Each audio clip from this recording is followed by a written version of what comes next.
Hey, what's going on, guys? I'm here with a full anime adventure Sakamoto Days update guide. So if you haven't watched my last video, I talked about the new contracts and what they did, how to get the dice and all that other stuff, and more about Phaeton. I went over Phaeton a little bit. So if you haven't watched that video, I would highly recommend watching that video. It's only like 5 minutes. It's pretty fast and simple.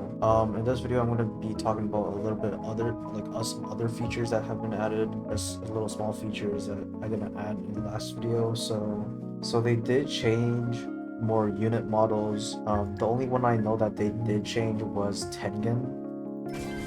He looks way different now. Before this update, he wasn't like this, so I'm not too sure what other units they did change, but for now, I only know that Tengen got changed. Another thing that was added in the update was Ainz getting a nerf. So the only thing about his nerf was instead of getting 1 kill to summon his Shade Burst, you need 10 kills now. To be honest, it's not like a big nerf, but it is pretty annoying to have because usually what I use Ainz for is when I struggle, he's usually my first placement because I can just get 1 kill and I'll get like a bunch of shade bursts down to help with the lead. But now since we have 10, it's gonna be a little bit more challenging. His overall damage hasn't decreased. It's just like his it just takes longer for his summons to spawn. So instead of having a damage curse, I would highly recommend getting an SPA curse. So having less SPA would be really nice for his overall damage,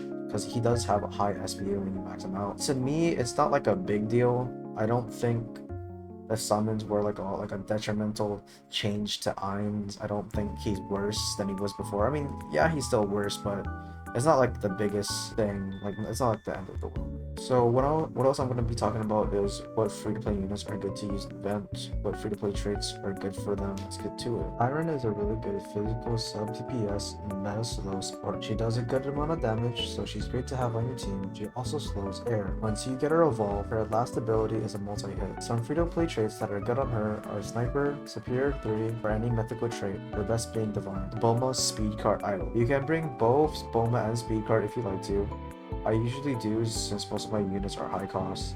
If you have Idol, I would only bring her when the contracts are high cost, their best trait being Golden. You don't need Golden, but if you get Golden, then that's good, but you don't need to stress about getting Golden on your farm units for now. Wendy and Erwin. If you're new and free to play to the game, I would highly recommend bringing buffing units like Wendy and Erwin. Depending on the type of contract we do, we'd bring Wendy for magic and Erwin for physical. We won't be able to do as much damage, so it's better to bring some buffers to help the other players that usually will have better units and traits than you. Ghost-kun. Ghost-kun is a meta sub DPS burnie. He's pretty easy to evolve, and he's great to have on your team, and he also does magic damage. Some free-to-play traits that are good on him: Superior 3, Godspeed, or any mythical trait, his best being unique. Ice Claw. Ice Claw is a physical main DPS unit to have on your team. He does high physical damage and has a 50% chance to crit. Some free-to-play traits that are good on him is Superior 3, Godspeed, or any mythical trait, his best being unique.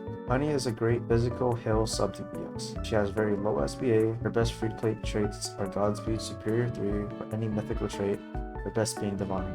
Dreamer is a great magic main DPS. In later upgrades, once you evolve him, he can start hitting both ground and air. Some free-to-play traits that are good on him is Godspeed or any mythical trait, his best being unique. Freerin. Freerin is a great magic heal sub DPS. Her best free-to-play traits are Superior 3, Godspeed, or any mythical trait, her best being Divine. For the units that I just listed, the reason why I listed them is because that they're pretty easy to obtain and they don't take a lot of time and effort to evolve compared to some of the other meta characters. They aren't challenging, I'd say, and they're honestly not that bad. What are the best units in the update? So I'm gonna only be talking about only the new units, like the event units that are on the banner and the new secret and Phaeton. Nagamo is a great sub DPS / physical support unit to have on your physical damage teams. His base damage is really good, and he also has a chance to place the dismembered effect on enemies, which increases the physical damage they take by 25%. His best traits are Godspeed and Divine. Even though he's a 3 placement, you optimally don't want unique on him. since you want to increase the chance he places dismembered on the enemies, but having multiple Nagamos is better than only having one. Legendary Assassin. Legendary Assassin does a lot of damage once evolved. He eventually increases his damage by 10%. Every time he attacks, he starts to get more damage, and the max amount is 100% damage increase. His best traits are Superior 3, Godspeed, and any mythical trait, his best being unique.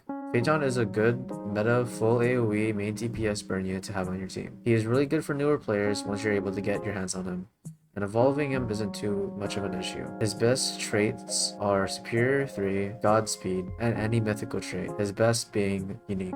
Somber. Somber is a great free-to-play early bleed option to have on your team. Her best traits being Godspeed and any other mythical trait, her best being Divine. That's it for the video. If you have any comments, questions, or concerns, please feel free to leave them in the comment section below.